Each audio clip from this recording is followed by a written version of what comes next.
वंदे गुरूणां चरणारविन्दे सन्दर्शितस्वात्मसुखावबोधे जनस्य ये जाङ्गलिकायमाने संसारकालाहलमोक्षान्तये पुण्डलीकवरदे हरि विठ्ठल श्री ज्ञानदेव तुकाराम श्री ज्ञानेश्वर महाराज की जय। परमहंस सद्गुरु स्वामी स्वरूपानंद महाराज की जय। परमहंस सद्गुरु स्वामी माधवनाथ महाराज की जय। सब संतन की जय जय जय रघुवीर समर्थ।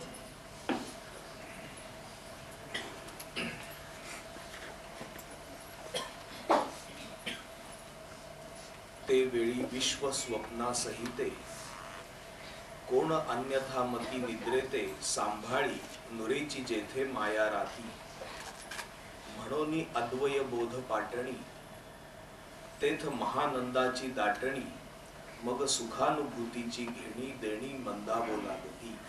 इथपर्यंत आपला आलेला आहे, चाललेला आहे।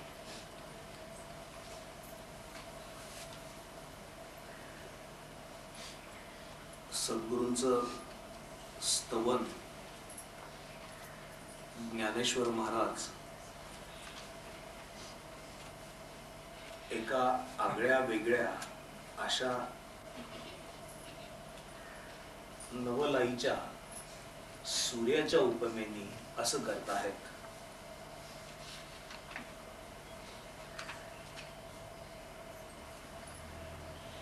जो सूर्य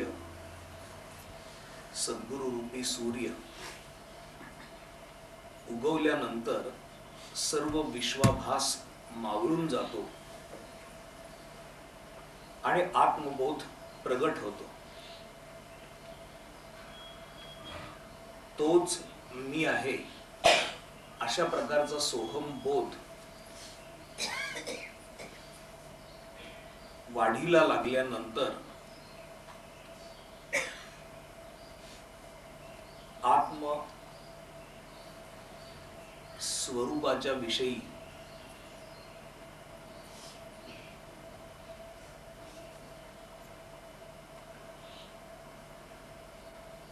निसंशय अशा प्रकारचा भाव, निसंदिग्ध अशा प्रकारचा बोध अंतर्यामी उदित झाल्यानंतर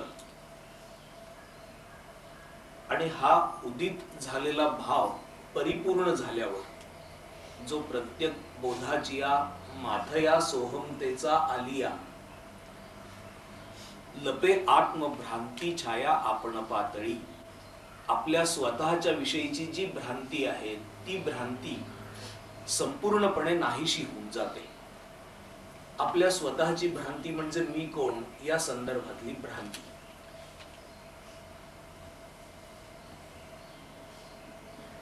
मी परमात्म स्वरूप आहे असा निसंदिग्ध बोध साधकाला होतो। आपल्या स्वतःला परमात्म्याखेरीज जे काही आपण समजत असू ते सर्व नाहीसे होऊन जाते।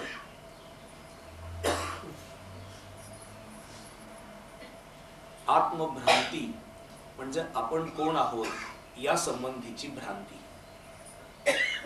एकदा असं झालं की एक प्रोफेसर, खरं प्रोफेसर नको,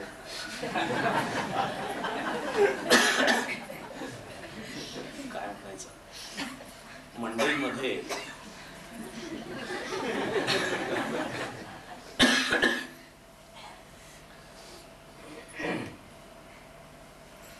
कधीही जात नसत असे प्रोफेसर, असं म्हणतात जे मंडईत कधी जात नव्हते असे प्रोफेसर एकदा मंडईत जायला निघाले तेव्हा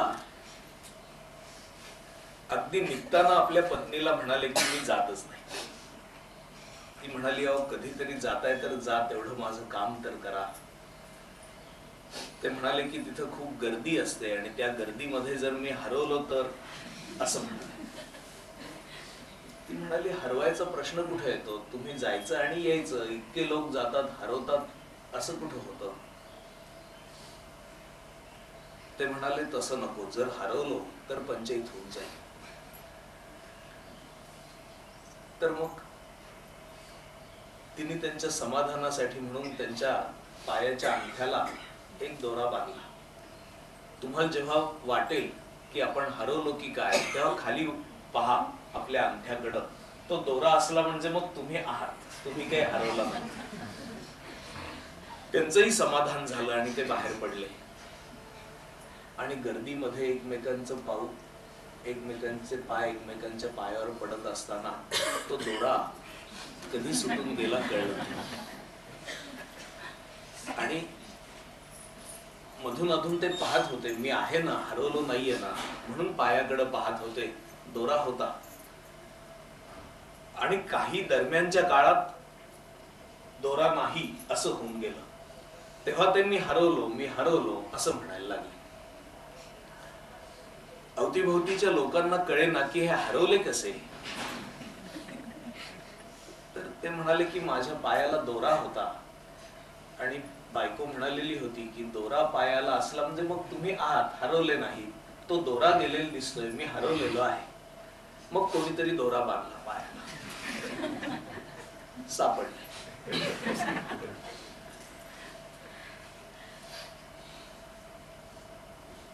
आपल्याला त्या प्रोफेसरांची गोष्ट मोठी गमतीशीर अशी वाटेल, पण तसा वेडेपणा तर आपल्या बाबत देखील घडलेला आहे. आपण देखील असे हरवलेले आहोत. ते प्रोफेसरच हरवतात असं नाही, तर आपण देखील हरवलेले आहोत.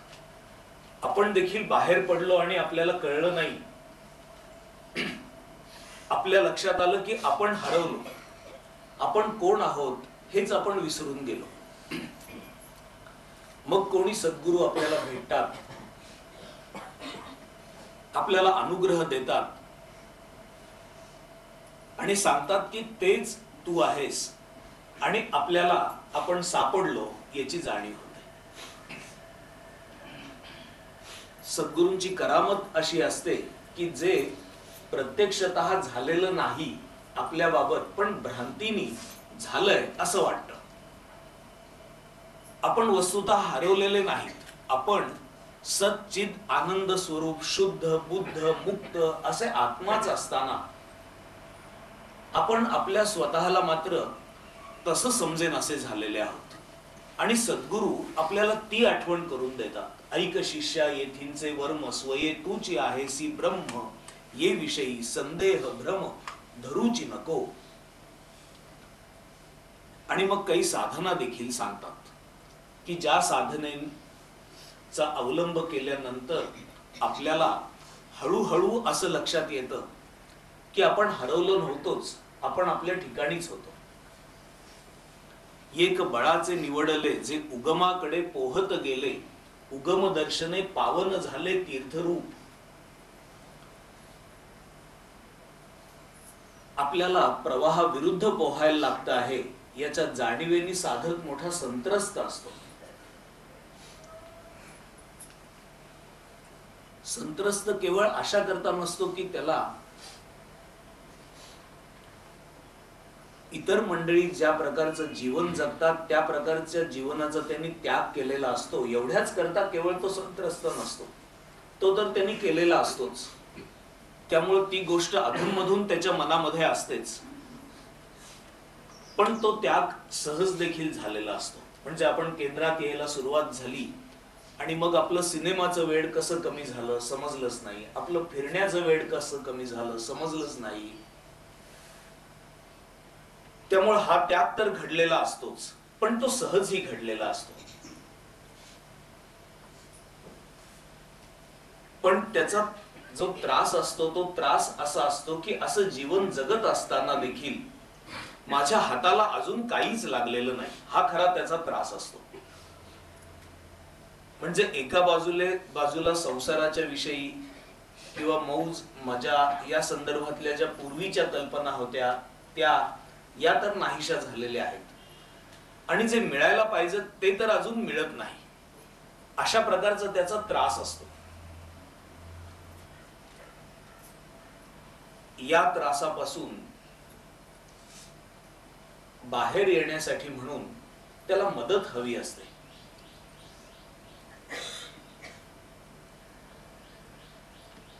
आणि सद्गुरू त्याच्या ठिकाणी एक आत्मविश्वास असा निर्माण करतात की हे जे चालणं आहे हे चालणं मोठं धैर्याचं चालणं आहे. एका बाजूला ध्येय प्राप्ती तर अजून झालेली नाही, दुसऱ्या बाजूनी प्रवासाला तर निघालेला आहे आणि वाट तर संपत नाहीये. अशा वेळेला त्याला एक बळ लागत असतं. ते बळ सद्गुरूंच्या वचनातून, सद्गुरूंकडून श्रवण केल्यामुळं त्याला वारंवार प्राप्त होत राहतं.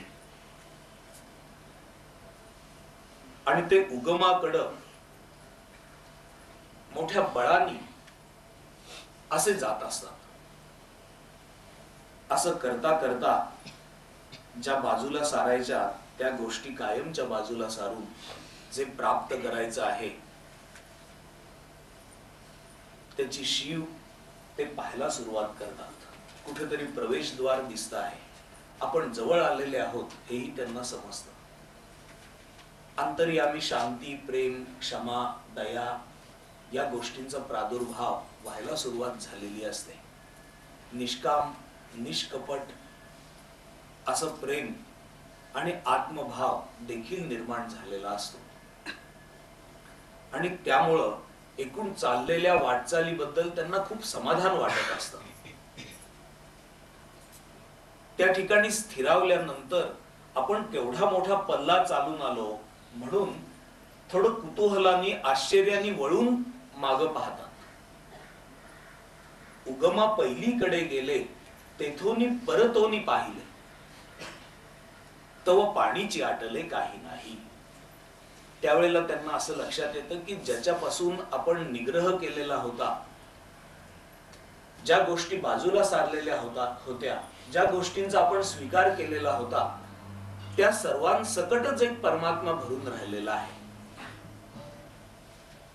भव नदी या प्रकारचीही कोणती गोष्ट नाही की ज्याच्यामधून आपण उगमाच्या बाजूला, प्रवाहाच्या विरुद्ध असे पोहत गेलो. अशी नदी देखील नाही असं त्यांना वाटायला लागतं.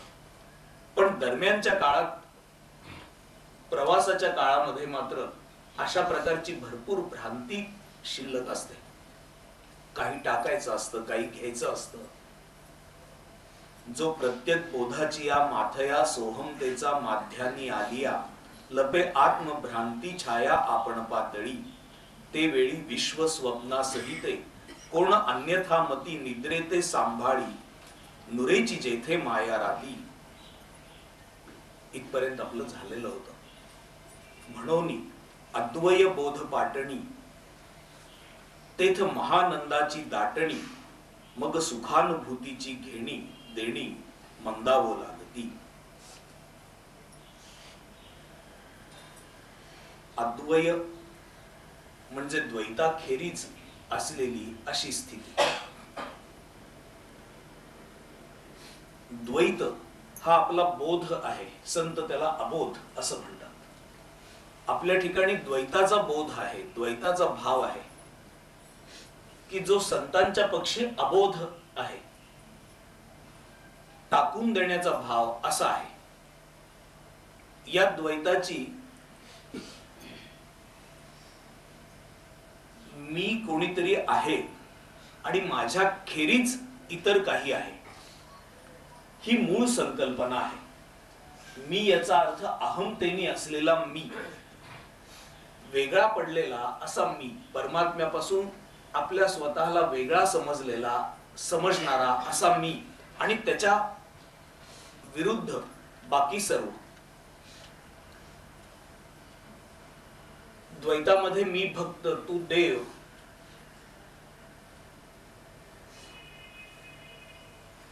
अशा प्रकारचा जो भाव साधक धरतो त्यालाही द्वैत असं म्हणण्याचा एक प्रघात आहेच. कारण तिथेही दोन आहेत, एक भक्त आहे आणि एक देव आहे. पण हे द्वैत सुरुवातीला भावलेलं शेवटी अद्वैतामध्ये घेऊन जातं.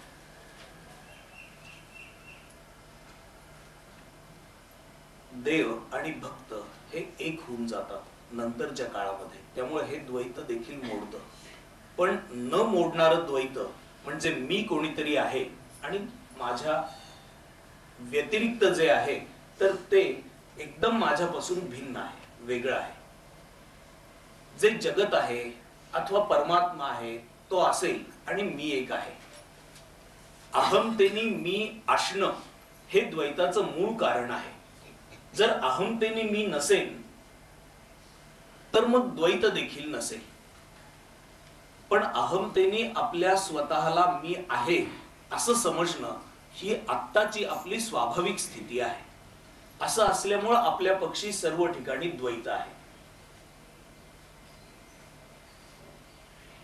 अद्वय बोध पाटणी तेथ महानंदाची दाटणी मग सुखानुभूतीची घेणी देणी मंदावो लागती. या द्वैताचा जर त्याग करायचा असेल तर अहमतेचा अंतर्यामी त्याग व्हायला पाहिजे.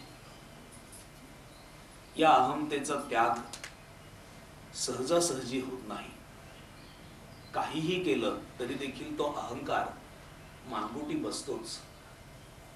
नवल अहंकाराची गोठी विशेष न लगे अज्ञाना पाठी सज्ञानाच्या झोंबे कंठी नाना संकटी नाचवी असं ज्ञानेश्वर महाराज म्हणतात. एक वेळ अज्ञानी माणसाला तर कसलाच अहंकार नसेल, त्याच्या ठिकाणी अज्ञान आहे हाच त्याचा खरा आजार असेल. पण ज्ञानी मनुष्य, शब्द ज्ञानानी मंडित असा मनुष्य, तो मूळ ज्ञानाच्या बाबत तर खरा अज्ञानीच असतो, पण शब्दाच्या अंगाने त्याला ज्ञान झालेलं असतं. खरं ज्ञान त्याला झालेलं नसतं. त्यामुळे अज्ञानासारखा त्याचा अज्ञान असणं हा रोग तसाच असतो. पण आपल्याला ज्ञान झाले अशा प्रकारचा अहंकार देखील असतो. अशा दोन गोष्टींमध्ये तो सापडतो. अहंकाराबद्दल स्वामीजी एक गोष्ट सांगत असत की दोन मित्र होते.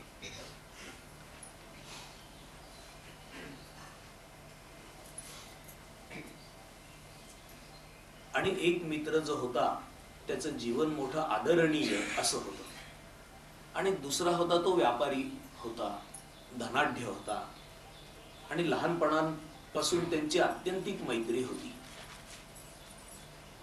यांनी शिक्षण देणं ही गोष्ट व्रत म्हणून केलेली होती आणि त्या पंचक्रोशीतल्या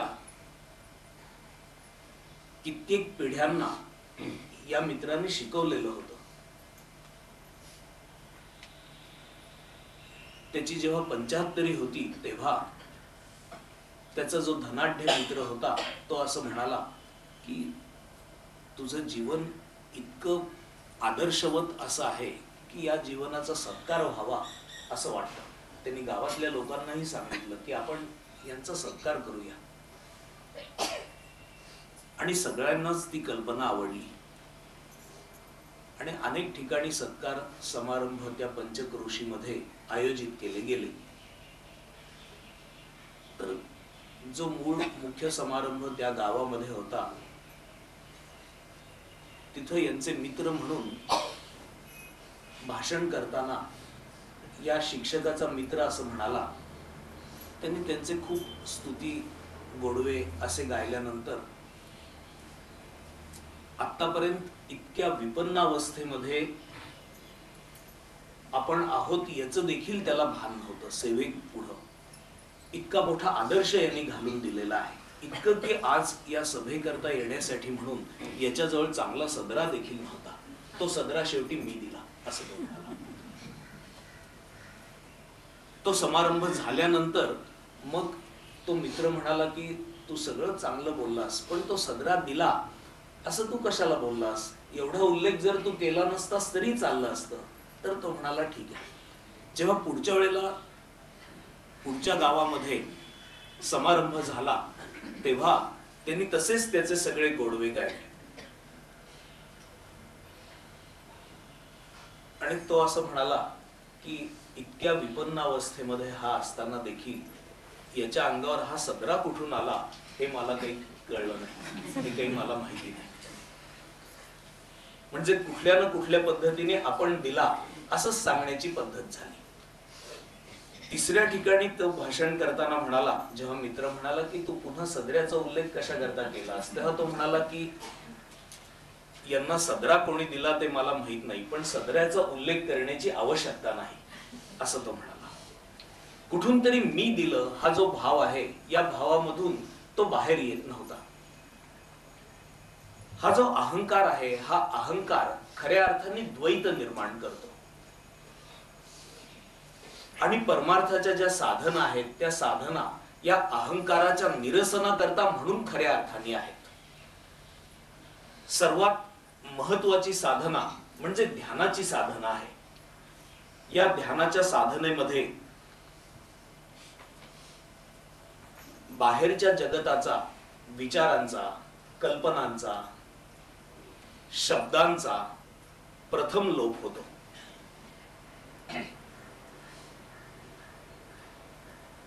जो ध्याता आहे, ध्येनाला बसणारा आहे, ध्याता आपणची परी ध्यान रूप वृत्ती माझारी ध्येयत्वे घे हे अवधारी ध्यान रूढी गा. तेथ ध्येय, ध्यान, ध्याता या तिहींची एक रूपता होय तव पंडुसुता की जे जे गा. या ध्यानामध्ये ध्याता म्हणजे मी आणि समोर जगत विचार रूपाने असणार आणि त्या जगताकडे साक्षीत्वानी पाहणं हे ध्यानामध्ये करायचं आहे.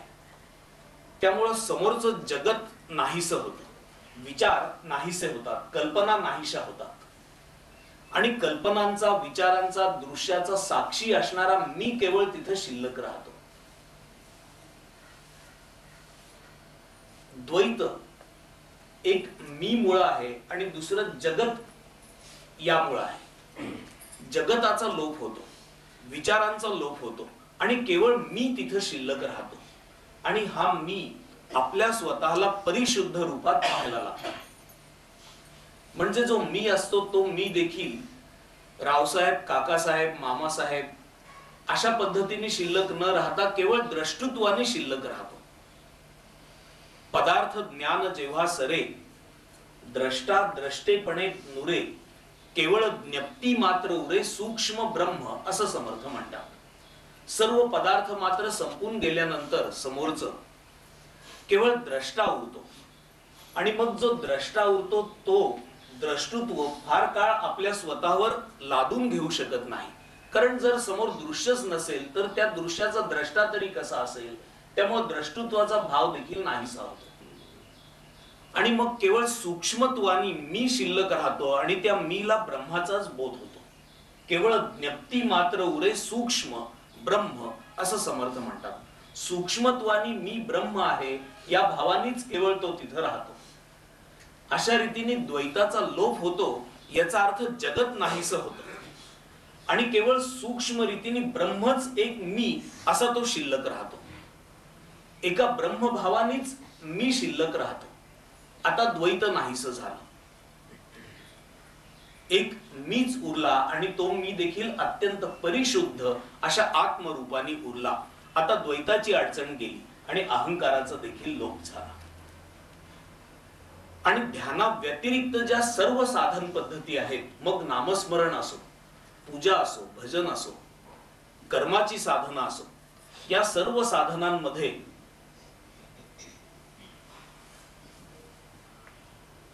मूळ संकल्पना प्रथम मी दुर्लक्षित करण्याची आहे आणि जो तू आहे तो तूच तिथं प्रधान असतो.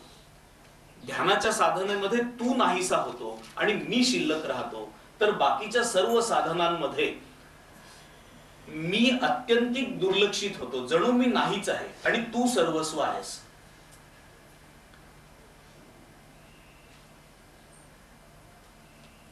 कृष्ण माझी माता, कृष्ण माझा पिता, वडील बंधू चुलता, कृष्ण एक. मी नाहीच, आता जे काही आहे ते एकटा तूच आहेस आणि तू इतका प्रेममय आहेस की तुझ्या प्रेमामध्ये मी माझ्या स्वतःला नाहीस करू इच्छितो. आणि हळूहळू आपल्या स्वतःची अनुपस्थिती आणि आराध्य जे आहे तेच केवळ आहे असा एक भाव शिल्लक राहतो. नाम घेत असताना आपण नाहीसाच होतो आणि केवळ रामच आहे असा बोध शिल्लक राहतो. पूजा करत असताना आपण पूजा करतो आहोत आपल्या घरात असलेल्या बाळकृष्णाची, शाळीग्रामाची. तो बाळकृष्ण आणि शाळीग्राम आपल्याला व्यापक अशा विश्वात्मक प्रभूचा बोध निर्माण करून देतो. आणि पूजा करणारा आपल्या स्वतःला नाहीसा करूनच पूजा करत असतो. आपल्या स्वतःला समर्पित करतच पूजा करत असतो. भक्ती ही अधिक अवघड आहे या पद्धतीने की इथं आपल्या स्वतःला प्रथम मिटवायचं आहे आणि जर मिटवता आलं तरच आपण दुसऱ्याला प्रधान मानणार. आणि अशा रीतीने जेव्हा आपण मिटतो आणि दुसरा प्रधान आहे अशा रीतीने भगवंतच केवळ शिल्लक राहतो भक्ताच्या पक्षी, त्यावेळेला देखील द्वैत नाहीसं होऊन जातं. मी पूर्णपणाने नाहीसा झाला आणि आता केवळ तूच राहिलास. पण गंमत अशी आहे की ध्यानाच्या प्रक्रियेमध्ये जेव्हा जगत नाहीसं होतं आणि केवळ मी राहतो, परिशुद्ध आत्मरूपाने ब्रह्मभावाने मी राहतो, तेव्हा तो ब्रह्मभाव देखील नाहीसा होऊन जातो. नंतर मी ब्रह्मरूप झालो हा भाव देखील नाहीसा होऊन जातो. याचं कारण, जर तू नाहीसा झाला, जगत नाहीसं झालं, तर उरणारा जो मी आहे तो मी कशाच्या सापेक्ष आपल्या स्वतःला मी म्हणणार. जर समोर दुसरा कोणी नसेलच आणि केवळ मीच असेल तर तो मीही उरणार नाही, तो मीही नाहीसा होऊन जायला पाहिजे. म्हणून हा जो मी आहे तो मी ब्रह्मभावामध्ये नाहीसा होऊन जातो. आणि अशा रीतीने अहंकाराचा संपूर्ण लोप होतो. आणि भक्तीच्या प्रक्रियेमध्ये देखील, इतर साधनांच्या प्रक्रियेमध्ये देखील अशाच प्रकारे घडतं. जर मी नाहीसा होऊन केवळ तूच शिल्लक राहिलास तर माझ्या सापेक्ष मी तुला तू असं म्हणत होतो. जर मी नाहीसाच झाला आणि केवळ तूच आहेस असा अनुभव मी घेतो आहे, तर आता तू या शब्दाला देखील अर्थ राहिला नाही आहे, तो एक केवळ नारायणच राहिला. अशा रीतीने जर तू नाहीसा झाला तर मीही नाहीसा होतो आणि मी अंतर्यामी नाहीसा झाला तर तूही नाहीसा होतो. आणि मग जे राहतं त्याला अद्वय बोध असं म्हणतात. म्हणून अद्वय बोध पाटणी हा अद्वय बोध म्हणजे इथपर्यंत जाण्याची कल्पना, तर्क जरी तुम्ही समजून घेता आहात तरी देखील एक विलक्षण असा भाव आपल्या ठिकाणी निर्माण होतो की काय महत्वाची गोष्ट आहे, किती मोठी गोष्ट आहे असं आपल्याला वाटायला लागतं. ज्ञानेश्वर महाराज नुसता अद्वय बोध असं म्हणून थांबत नाहीत, तर ते असं म्हणतात की अद्वय बोधाचंच म्हणजे अद्वय बोध झालेल्या अशा अनेकांचं एक नगर आहे. केवळ मला अद्वय बोध झाला, यांना अद्वय बोध झाला असा इथं प्रश्न नाहीये, तर अद्वय बोध झालेल्यांचं एक नगर आहे, पाटण आहे. हे पाटण सद्गुरूंच्या अवतीभोवती उपस्थित असतं. सद्गुरु रूपी अद्भुत सूर्यामुळे हे पाटण निर्माण झालेलं आहे. आणि या पाटणामध्ये अद्वय बोध पाटणी तेथ महानंदाची दाटणी, त्या ठिकाणी महानंद. जर द्वैत असेल तर दुःख आहे आणि द्वैत नाहीसं झालं तर मग अत्यंत निर्भयता आहे, आनंद आहे, शांती आहे, सुख आहे, समाधान आहे. जेव्हा द्वैत आहे तेव्हा दुसरा आहे, दुसरा आहे तेव्हा संशय आहे, तेव्हा दुःख आहे, तेव्हा माझं तुझं आहे, तेव्हा तुलना आहे. आणि जर द्वैतच नसेल तर माझं तुझं नाही, तुलना नाही, कोणताच विकार नाही. त्या ठिकाणी अत्यंतिक परम शांत अशी स्थिती आहे, परम आनंदाची अशी स्थिती आहे. तेथ महानंदाची दाटणी, मग सुखानुभूतीची घेणी देणी मंदावू लागती. आणि ज्या ठिकाणी सर्वत्र आनंदाचीच सुबत्ता झालेली आहे, तिथं कोणी कोणाला अशी विनंती करत नाहीये की सांगा बरं तुम्हाला काय झालं, आत्मज्ञान झालं म्हणजे तुम्हाला काय झालं, काय वाटलं सांगा, कसा आनंद झाला ते सांगा, असा कोणी कोणाला प्रश्न विचारत नाहीये. त्यावेळेला त्या ठिकाणी काय होतं, ज्या ठिकाणी द्रष्टा नाहीसा होतो आणि द्रष्ट्याला स्वरूपबोध होतो, ती स्थिती कशी असते ते सांगा, असा प्रश्नच कोणी कोणाला विचारत नाही. अशा करता विचारत नाही की प्रत्येकालाच हा बोध झालेला आहे. म्हणून सुखाची अनुभूती एकाने दुसऱ्याला देणं आणि दुसऱ्याने ती घेणं, हा कार्यक्रम आता तिथं थांबलेला आहे. सुखानुभूतीची घेणी देणी मंदावं लागती. कारण जर कोणी द्यायला आला तर दुसरा असं म्हणतोय की माझ्या ठिकाणी हे परिपूर्ण आहे, आणि देण्यासाठी देखील दुसरा कोणीतरी पाहिजे, म्हणून कोणी कोणाला द्यायला देखील तयार नाही आणि कोणाकडून घ्यायला देखील तयार नाही. घेणी आणि देणी, व्यापार आणि व्यवहार तेव्हा होतात की जेव्हा सगळ्यांकडे सगळ्या वस्तू नसतात, तेव्हाच व्यापार संभवतो. जर सगळ्यांकडे सगळ्या वस्तू असतील तर व्यापार संभवत नाही. जसं कोकणात नारळाचा व्यापार, ही गोष्ट कठीण आहे. तिथून इकडं आणायला लागेल आणि इकडं त्याचा व्यापार करायला लागेल.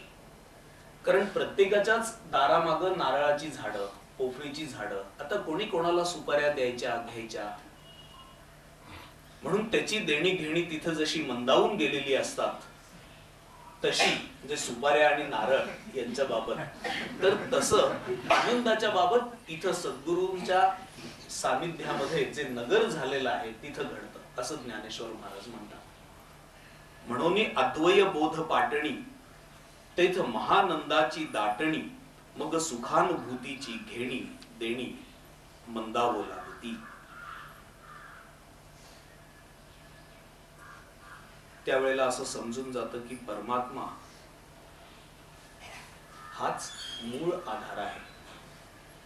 सुरुवात कुठूनही करा. विचारांकडे त्रयस्थपणाने पाहून जे ध्यान केलं जातं त्या ध्यानाने सुरुवात करा. अद्वय बोधापर्यंतच ये. जगत नाहीसं होईल, फक्त मी उरेल. तो मी परिशुद्ध स्वरूपामध्ये उरेल आणि मग तू नाहीसा झाल्यामुळे त्याच्या सापेक्ष मी देखील नाहीसा होईल आणि ब्रह्मभावच राहील. किंवा दुसऱ्या साधनांनी करा. आपल्या स्वतःला अत्यंत गौणत्व आणि परमेश्वरालाच प्राधान्यत्व, अशा पद्धतीने सुरुवात करा. एक तूच शिल्लक राहील, पण मी नाहीसा झालेला असताना केवळ तू या शब्दाला अर्थ नसल्यामुळं एक परमात्मा भावच शिल्लक राहील. पण या सर्वांचा आधार मूळ परमात्माच आहे. या परमात्म्यापासूनच सर्व निर्माण झालेलं आहे हे लक्षात येतं.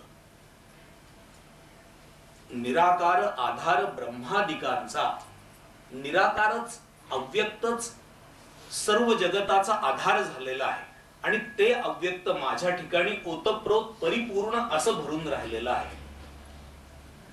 अशा रीतीने परमात्माच म्हणजे तत्वतः मीच,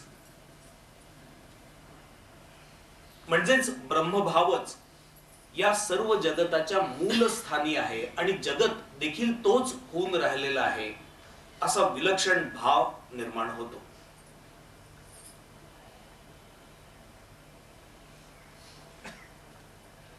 असं लक्षात येतं की चंद्र देखील त्यांनीच निर्माण केलेला आहे, सूर्य देखील त्यांनीच निर्माण केलेला आहे, पृथ्वी देखील त्यांनीच निर्माण केलेली आहे. सर्व पदार्थ मात्र त्यांनीच निर्माण केलेले आहेत. तारका समूह त्यांनीच निर्माण केलेले आहेत. पण तो जो निर्मिता आहे, तो निर्मिता त्याच्या कलाकृतींपासून वेगळा देखील नाही. तो त्याच्यामध्येच भरून राहिलेला आहे. त्यांनी निर्माण केलं आणि तो त्याच्यामध्येच राहिला. हे पदार्थ एकमेकांपासून मुळीच भिन्न नाहीत. त्यामुळं अद्वय बोधाकडे पाहायचं जर झालं तर जगी पाहता चर्मचक्षी न लक्षे, तर या डोळ्यांनी पाहता येत नाही, या डोळ्यांनी द्वैतच दिसेल. जगी पाहता ज्ञानचक्षी न रक्षे, चर्मचक्षुच्या सापेक्ष ज्ञानचक्षु म्हणजे असा भाव निर्माण करणं की मला इथं खांब दिसतो आहे पण खांब नाही, परमात्मा आहे, हा ज्ञानचक्षु झाला. मला दिसत आहे झुंबर पण झुंबर नाही, परमात्मा आहे. दिसत आहेत स्त्री पुरुष पण स्त्री पुरुष नाही, परमात्मा आहेत. अशा प्रकारे ज्ञानचक्षूंची बुझावणी. जगी पाहता पाहणे, पाहत आहे मना संत आनंद शोधोनी पाहे. पाहणारा, पाहण्याची क्रिया आणि जे पाहायचं आहे ते, हे जेव्हा एक होऊन जातं, डोळ्यांनी बाहेरचं जगत आपण पाहतो, पण त्याच डोळ्यांनी जो पाहणारा आहे त्याला पाहण्याची सोय नाहीये. उलट जो पाहणारा आहे आत बसलेला त्याला पाहता येत नाही.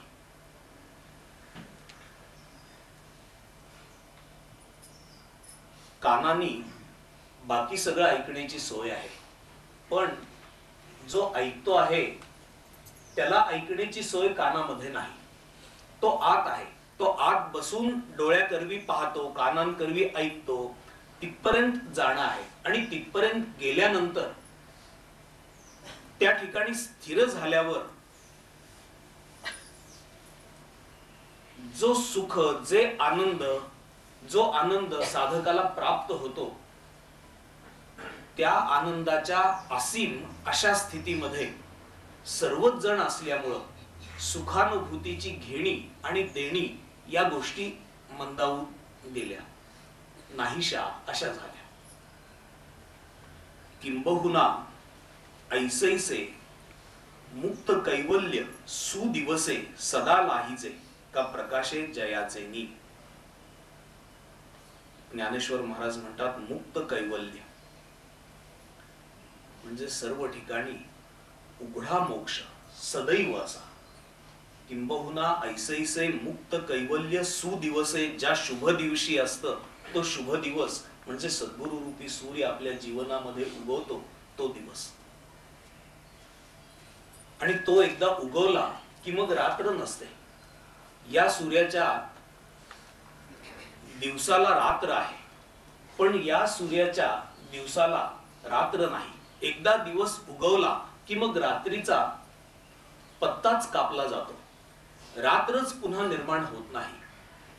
किंबहुना ऐसैसे मुक्त कैवल्य सुदिवसे सदा लाहीजे, म्हणून सदा लाहीजे का प्रकाशे जयाचे नी, जो प्रकाशल्यानंतर अशा प्रकारचं मुक्त कैवल्य जे सर्वच ठिकाणी कैवल्य भरून राहिलेलं आहे अशी स्थिती, सर्वांनाच बोध झालेला आहे अशी स्थिती सद्गुरूंच्या अवतीभोवती निर्माण होते. सद्गुरु रूपी सूर्याचा तो प्रभाव असतो. हे ज्याच्यामुळे होतं, जो निजधाम व्योमींचा रावो, उदैलाची उदैजत खेवो फेडी, पूर्वादी दिशासी ठावो उदो अस्तुचा. निजधाम रूपी आकाशामध्ये, निजधाम म्हणजे आपल्या स्वतःचं धाम, विश्रांती स्थान. आपल्या स्वतःचं विश्रांती स्थान हेच जणू कोणी एखादं आकाश, जो निजधाम व्योमींचा रावो, आणि त्या आकाशामध्ये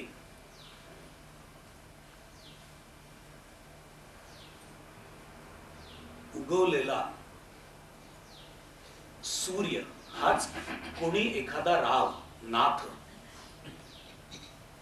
जो निजधाम व्योमींचा रावो, आपल्या स्वतःचं विश्रांती स्थान आत्मरूपाच्या ठिकाणी आहे. आत्मरूप हे जर कोणी आकाश असेल तर तेही प्रकाशित सद्गुरु रूपी सूर्यामुळे होतं. जो निजधाम व्योमींचा रावो उदयीलाची, जे त्याचा उदय झाल्यानंतर उदय जत खेवो, ज्याचा उदय झाल्यानंतर उदय होता होताच उदय जत खेवो फेडी म्हणजे नाहीसे करतो. पूर्वादी दिशासी ठावो उदो असतुंचा, पूर्व आदी ज्या दिशा आहेत म्हणजे पूर्व पश्चिम, सूर्य उगवला की पूर्वेकडे उगवतो आणि पश्चिमेकडे मावळतो. पण हा निजधाम व्योमींचा रावो एकदा उदयला उगवला की मग तो अस्तच पावत नाही. पूर्व पश्चिम आदी सर्व दिशांचा ठाव तो पुसून टाकतो असं ज्ञानेश्वर महाराज म्हणतात.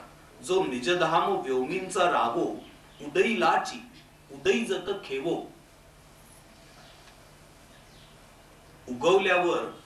उगवल्याबरोबरच पूर्व आदी सर्व दिशा नाहीशाच करून टाकतो. न दिसणे, खूप अवघड ओव्या आहेत बरं का. न दिसणे, बघा आता तुम्हाला काही समजतंय का. न दिसणे, दिसणे नसी मावळवी, दोही झाकिले ते सैंघ पालवी, काय बहु बोलो ते आघवी उखाची आनी.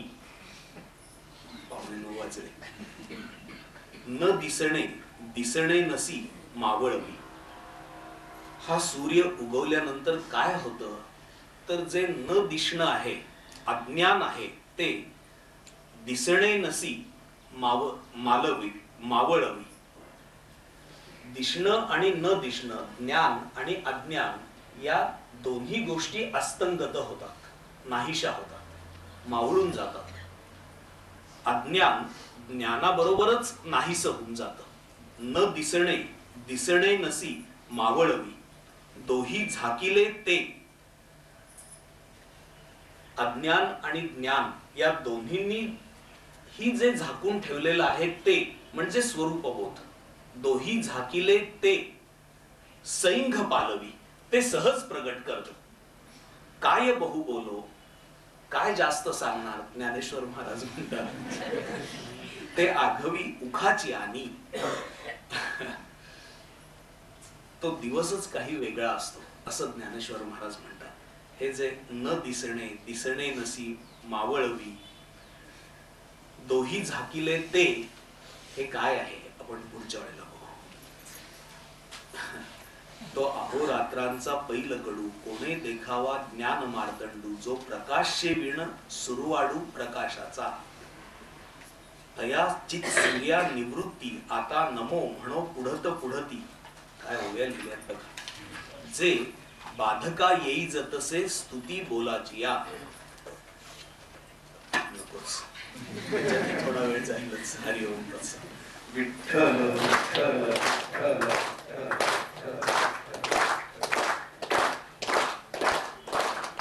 तो योगी जोग विरागी तत्वज्ञानी संत, तो सत्कविवर परापर गुरु ज्ञानदेव भगवंत.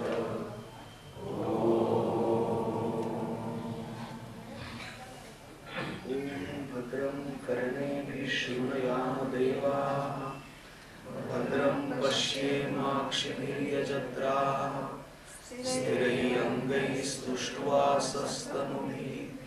व्यशेम देवहितं यदायुः. ओम शांति शांति शांति.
ज्ञानेश्वर